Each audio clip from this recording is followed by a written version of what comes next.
Hi guys, I'm Dr. Collar from drcollar.com. I just wanted to do a quick video today on supplements, why I love them and hate them. I've kind of alluded to this in the past, but supplements can be a really helpful thing for us to stay healthy, but there's kind of a dark side to supplements too, right?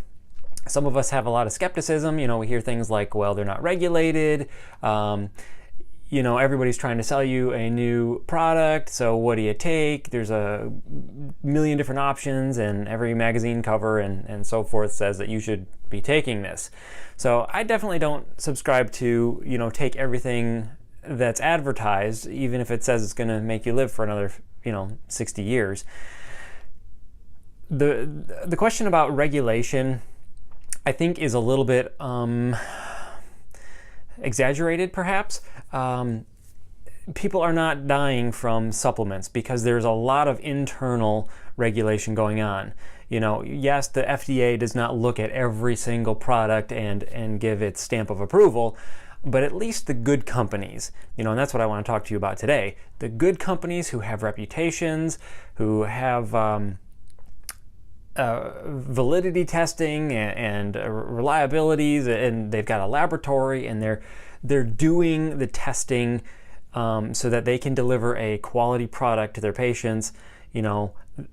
I think those companies are exceptional. They're not harming anybody, and they're really doing studies as much as they can to validate their products.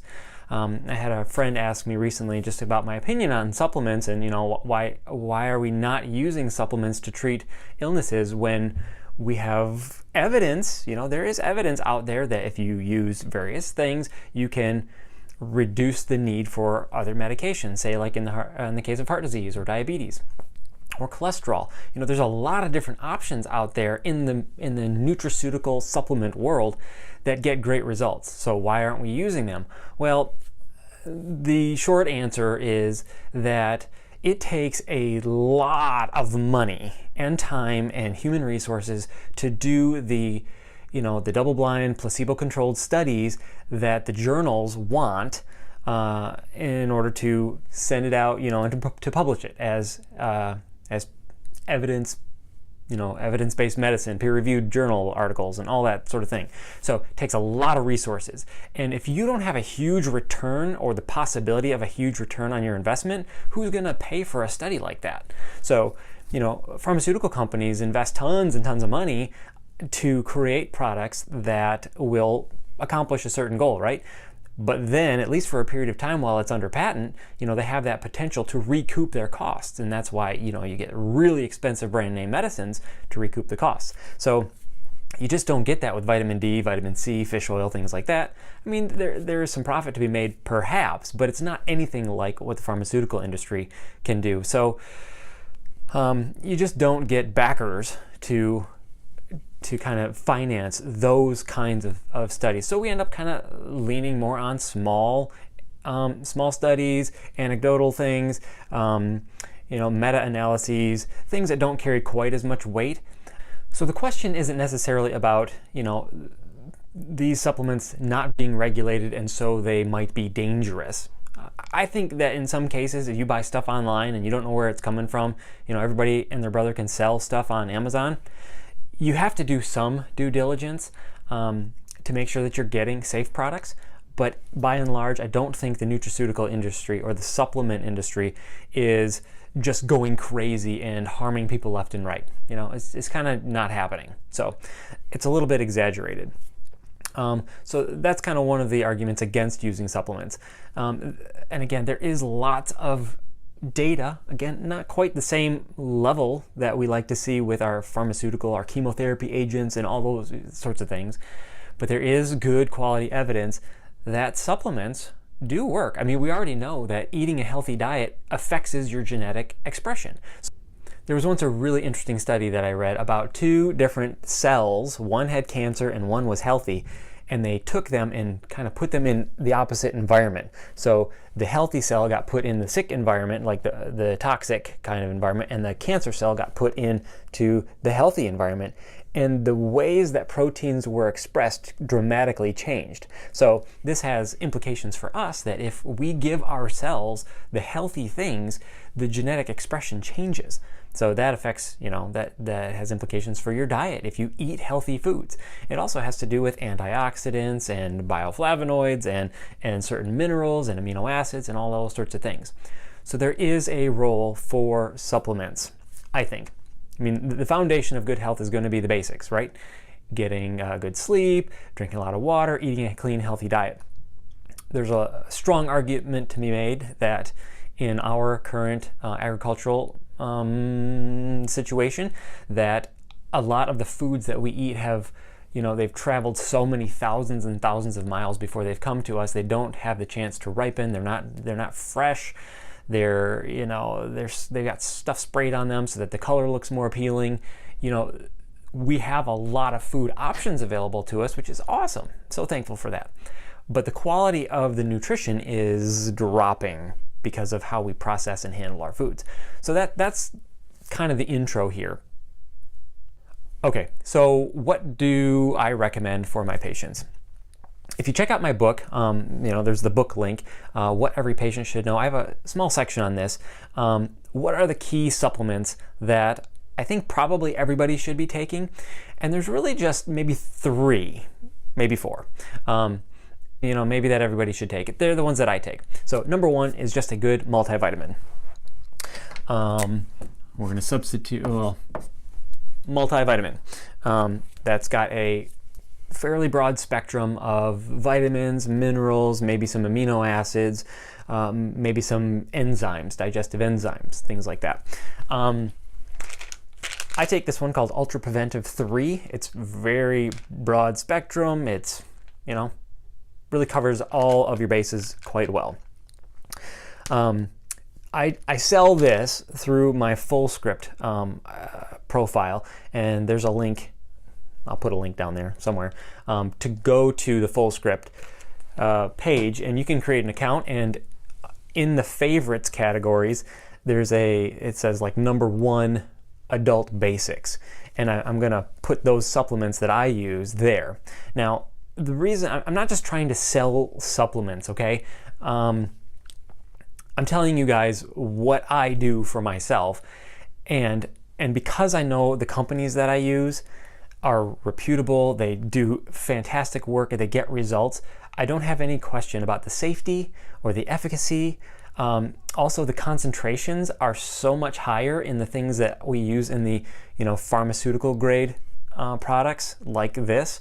Some people go to GNC, or they'll buy something on Amazon, or they'll go to Costco or Sam's and think that they're getting a good deal. When you start to compare numbers, really the concentrations and the quality is just not the same. So that's an example of a multivitamin that I use.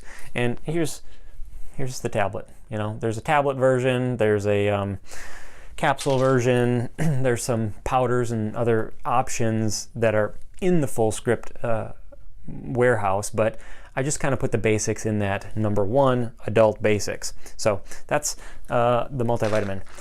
Number 2, next most important thing is going to be the omega-3 fatty acids. These are really good, and you know what? We're coming into fall. It's getting cold, and people's skin is getting dry.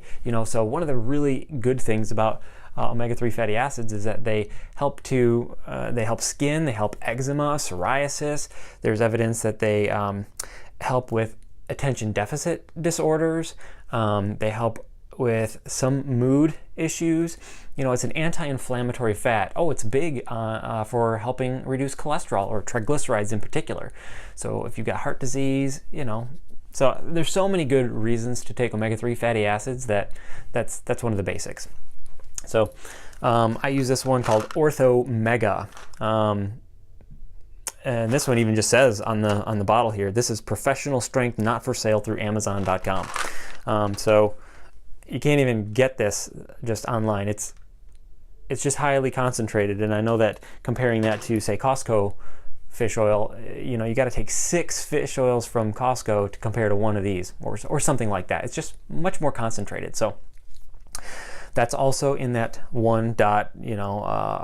adult basics.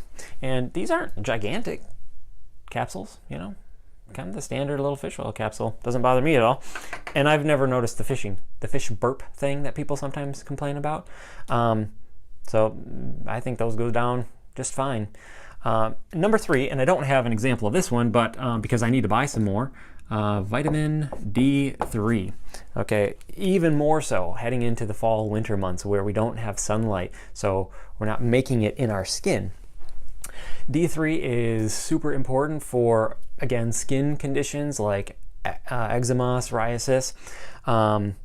It is associated with improvements in asthma and allergies too, so other autoimmune conditions. If you have, multiple sclerosis, if you've got inflammatory bowel diseases, Crohn's, colitis, if you've got rheumatoid arthritis, if you've got depression or anxiety, vitamin D is a huge one, and you really need to take that if you have any of those things, but I just take it kind of preventively. I think it does help the immune system. In my talks about viral illnesses, I bump up my vitamin D3 to try to get over the illnesses. So, and like I said, I don't have my bottle here. I need to order some. So those are the top 3: multivitamin, omega-3 fatty acid, and a vitamin D3. And I really encourage you guys, again, not that I'm just trying to sell supplements, but get these and start taking them, especially now that we are heading into these cold, dreary months where, we get a little bit of seasonal affective disorder, our skin gets a little drier, so we get cracked hands and rashes popping up. I think it's a good idea, The third one that I just kind of want to mention because I mentioned it in my book is probiotics. I don't personally take a probiotic every day because my digestion, thank the Lord, is pretty good.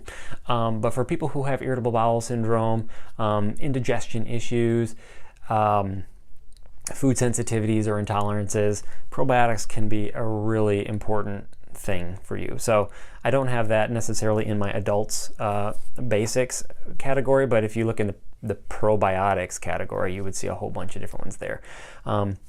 And if you're prone to vaginal yeast infections or constipation, diarrhea types things, maybe a good idea to look into a probiotic. So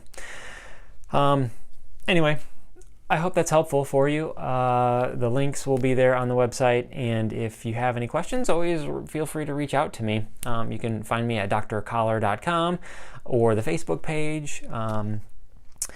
Send me an email, send me a message on Facebook or whatever, and I hope to help you guys out with this information, okay? Thanks.